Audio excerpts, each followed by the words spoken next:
Hello, and welcome back to another episode of Megami Tensei Rankings. I've already looked at all the initial personas from Persona 4, so now it's time to move on to the ultimates. Which I guess is still what we call them, despite stuff coming after most of them. Now, I remember I ranked all the initial personas of Persona 3 when Reload was announced, so it feels kind of fitting to look at Persona 4 now that it too just got a remake announced because... Of course it did. Why wouldn't it? I'm not exhausted, you are. But whatever, I'm here today to look at the 8 ultimate personas of the investigation team. I remember actually being kinda surprised how little I had to say about the initials of P4, and I think that's because so many of them just boil down to me going, yeah, I like this one, nice job Seijima. So I'm curious if I'm gonna have a little bit more to say with these ones because... Sorry, but nearly all of Persona 4's ultimates are just way worse. I don't, is that controversial to say? I feel like even Atlas kind of agrees with me on this because that's why all the side games maintain the initials. Like, even the ones that acknowledge the rank 10 events for these characters still use the initials, and it's kind of weird, right? Like, whatever, let's just dive right in. Oh, wait, I guess if the newly announced remake is gonna be your first time playing Persona 4, maybe don't watch this? Or do, I'm not your boss. Like, I'm not gonna go into any story spoilers, and these designs have been around for 18 years. I guess just use your own judgment is all. And so we begin with our protagonist, Yu Narukami and Izanagi-no-Okami of the World Arcana. Right off the bat, gonna give them some credit for that. I think it's really cool that they actually acknowledge this Arcana with this persona. I mean, Personas 1 and 2 also had some World Arcana personas, but they were rarely anything special, if I recall. This one feels special. The white and gold creates a really nice contrast with the black and gray of regular Izanagi. While the earlier design had that Oendon kind of student look, this one upgrades to a necktie, so it feels like he kind of got his shit together. I do think his mask is a little bit goofier, and it's not as iconic as Izanagi's, but overall, I think this is an absolutely solid update and a really good ultimate persona. Interestingly enough, I think the moment that made me really like and appreciate Izanagi-no-Okami more than I initially did wasn't even in Persona 4. It was actually in Arena when Yu uses him for his insta-kill. Like, that was an awesome moment, I really liked it, and I think that made me like this persona more.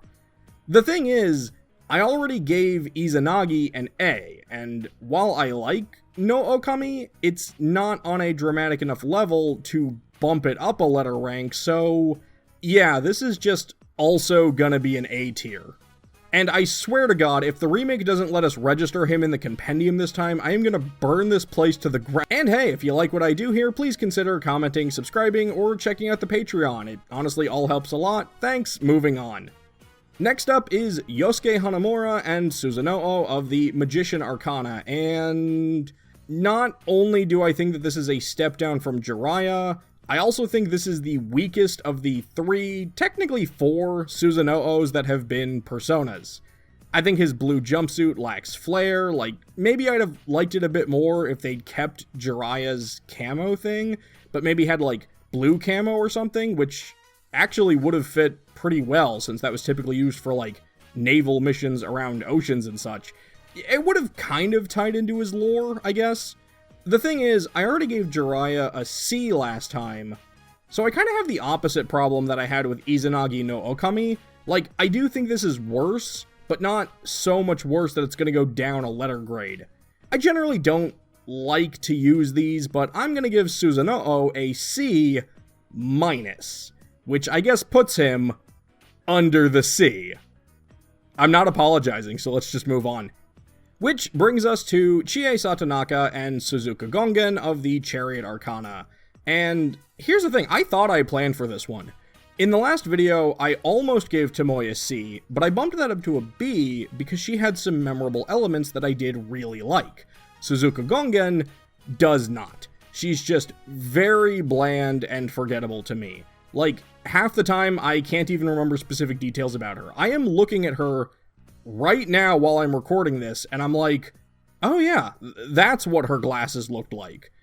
I can't even give this a D, because I can't say I really dislike anything here, but it's very boring and forgettable to me. I almost feel like I should have a completely separate ranking for situations like this, because a C rank is for stuff that I think is fine. I don't really like or dislike it. Suzuka-Gongen is just... I have trouble processing its existence enough to even care. Like, can I give her a K? Can K be a ranking? Like okay, fine. For the purists, we can call this a C and move on. But I'm liking the idea of a secret K ranking for situations like this. I can already think of a few other personas in the future who would get this.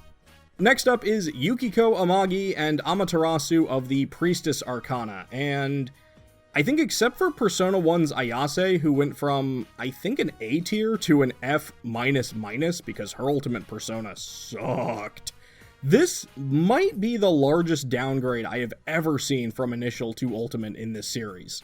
Like, I love Konohana Sakuya. I gave her an S tier. She was enough to make me use Yukiko, despite her not really being one of my favorite characters. The tokusatsu stuff, and the cherry blossoms, and the cheerleader motif, it all worked really well for me. Like, it worked very well together. And now we just have a bald, vaguely feminine humanoid shape that's glowing and has aluminum siding strapped to her arms. Sometimes when I do these rankings, I get people in the comments who are like, oh, he didn't even know that such and such was a super obvious reference to blah blah blah. So, I don't know. Maybe I'm just missing something. Maybe there's like a reference here, but like, if they were just going for, she's the sun goddess, so make her glow like the sun, I think this was a really boring and unimaginative way to handle it. I'm not going to give it an F because I don't hate this, but it's definitely a D for me. Very weak ultimate persona, especially given how great her initial was. And I think that's honestly what makes it worse for me. Okay, so Kanji Tatsumi and Rokuten Maoh of the Emperor Arcana. I remembered to say it this time. I actually had to like stop recording this for a moment and go double check what I gave Take Mikazuchi because I could not remember. Turns out I'd given him an A, which I still think is fair. Rokuten Maoh is not quite as good for me. I really liked the skeleton and lightning bolt thing. I actually really appreciated the cartooniness of that design. This one, though, it's still pretty good. I like the mustache. I like the way the sword looks. Like, I like that it's a flaming sword, but it's not just a sword that's on fire, if that makes sense. That's pretty cool for me. The whole Japanese warlord thing, it comes across well enough. I'm probably just going to give this one a B tier. I like it. It's pretty good. I don't love it. I've handed out a lot of C's and below today, but this one works for me. I think it deserves a little bit higher. And guess what, everyone? We're well over halfway done with this video now, but with Risei Kujikawa and Kanzeon of the Lover's Arcana, we have our first instance of a Persona 4 Ultimate persona that I actually like better than her initial. And not to give away the rest of this video, but it's also the last. Like, Himiko was fine, but there are elements of Kanzeon that I like a lot more. I really like the red trim on a lot of her electrical equipment. Is that the right term? Scanners? Whatever. I like that her clothes have the black and white stripes. I think that's a good visual indicator of Risei's journey to discover that who she is and who Rosette is both make up her as a whole. I'm very thankful they didn't just do the half black, half white thing that I've complained about a lot in these ranking videos. And, like, look, not to get all Teen Titans Go on you here, but I'm just looking at this design like, you've got legs, and I like them. Kanzeon is not an all-time favorite of mine or anything, but I do think this is a nice step up from Himiko, so I'm gonna give her a B. I have a lot of mixed feelings about Teddy's ultimate persona, Kamui, of the Star Arcana. Like, okay, I like the claws. That's very bear-like. I like the color scheme. I feel like I may have mentioned this before, but I am a big fan of white with red accents, so it's got that. And I like that Soejima kept the theme of turning the more traditional weapons into, like, rockets and more advanced technology. Like, Kintoki Doji's tomahawk was a tomahawk missile, and Kamui's arrow is a Russian rocket. And the whole Russian bear thing, like, that feels intentional, that's kind of cool. Like, I don't know. On paper, I feel like I should like this persona way more than I do. I honestly think the main thing I dislike is just the face being on the torso now. That looks so awkward and out of place for me. It feels like it would be really petty to give it a D tier for that when there are so many other things that I was just complimenting, but I really don't like how they did the face here, so yeah, D tier. I'm sorry. Not really, it's a dumb face. And lastly, we have Naoto Shirogane and Yamato-Takeru of the Fortune Arcana. This one's fine. Like, look, I love Sukuna Hikuna, he's been in my top 10 personas, I gave him an S tier, and a big part of that was specifically because the small size made sense for the figure, while also making him very unique as a persona. Yamato-Takeru naturally does not have the small size, which is kind of a bummer, but I guess he also doesn't really need to have it because it's not necessarily part of his mythology. It's still a solid design, much like Naoto's initial, it's very tokusatsu inspired, which works.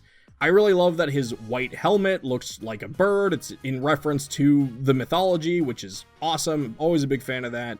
It's still very much a step down for me from the initial, but not in a way that I'm like mad about it, because this is still fine, and I like it, so I'm gonna go with a B tier on this one. Alrighty, and that's all 8 Ultimate Personas of Persona 4's investigation team. I'm sure I'll be back before too long to take a look at the 3rd tier Personas. Maybe I'll do kinda what I did with Reload and cover those after the remake comes out.